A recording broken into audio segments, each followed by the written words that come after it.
They'll say, you made me do it. You made me lie. You made me cheat. You made me hurt you. But understand this, that is the shadow speaking through them.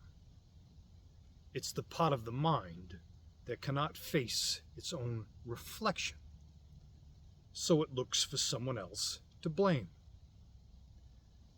The shadow wants permission to do what it already desires, to betray, to deceive, to harm. And it uses you as the excuse.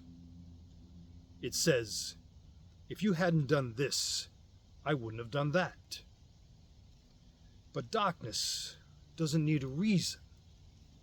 It only needs an opportunity.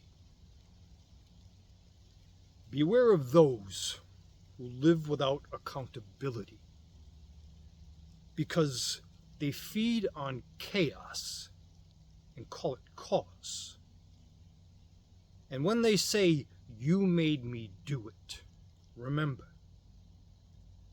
no one can make another reveal what wasn't already inside them.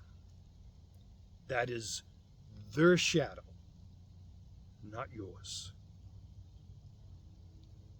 Follow for more warrior wisdom and life-changing truth.